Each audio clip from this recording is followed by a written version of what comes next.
سلام الله عليكم إخواني المتتبعين في فيديو جديد. إليكم أبرز العناوين. التنقيب عن الغاز يوقف نشاط الصيد البحري في سواحل العرائش بعدما أعلنت الشركة البريطانية شاريوت أويل أند غاز اكتشافها كميات ضخمة من الغاز وشروعها في إنجاز البنيات التحتية اللازمة لاستخراجه. وفي موضوع آخر، شركة صناعة السفن الإسبانية نافانتيا تعلن البدء في صناعة سفينة حربية حديثة لفائدة سلاح البحرية الملكية.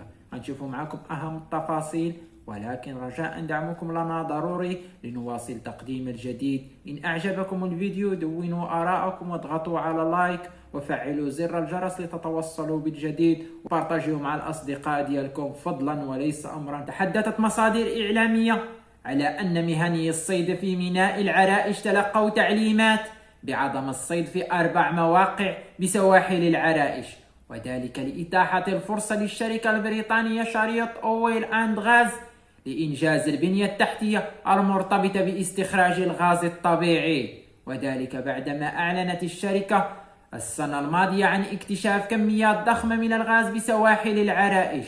فقد خلص الاجتماع الذي عقدته جمعية لكسوس وأرباب مراكب الصيد البحري وغرفة مراكب الصيد البحري بالشمال مع المهنيين إلى التوصل لاتفاق بوقف الصيد البحري لمدة سنة في المناطق التي تدخل ضمن الإحداثيات المتعلقة باستخراج الغاز، وذلك من أجل إنجاز البنية التحتية.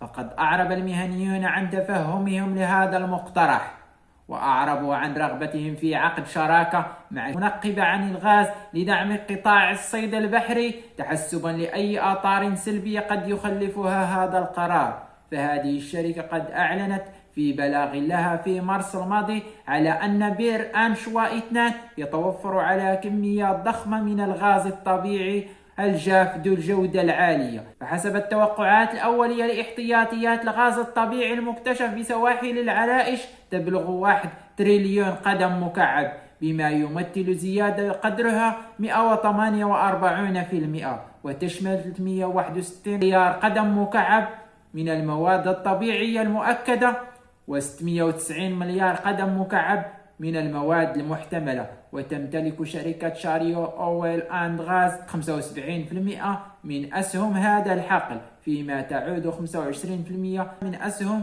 هذا الحقل إلى المكتب الوطني للهيدروكربورات والمعادن. وفي موضوع آخر، أعلنت الشركة الإسبانية نافانتيا شروعها في بناء سفينة حربية لفائدة سلاح البحرية الملكية المغربية.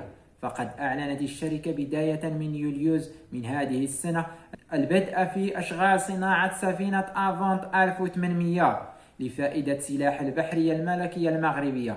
فقد تم توقيع هذه الصفقة في بداية يناير من سنة 2022 بقيمة تبلغ حوالي 150 مليون أورو حسب ما أعلنته وزيرة المالية الإسبانية السابقة. وسيستغرق إنشاء هذه السفينة حوالي 3 سنوات ونصف. وقد جاء هذا الخبر بعدما تم تداول أخبار تفيد بإلغاء هذه الصفقة، لكن الموقع الإسباني المتخصص في الأخبار العسكرية انفو ديفونس هو الآخر نفى تجميد هذه الصفقة، وقال على أن الشركة تعتزم الشروع في بناء هذه السفينة الحربية الحديثة، وأن الشركة منكبة على الإجراءات الهندسية والتقنية بالإضافة إلى تجميع المعدات التي سيتم تركيبها في هذه السفينة. إلى هنا أكون قد وصلت إلى نهاية هذه الحلقة، أكتفي بهذا القدر. إلى اللقاء في حلقة قادمة إن شاء الله، والسلام عليكم ورحمة الله تعالى وبركاته.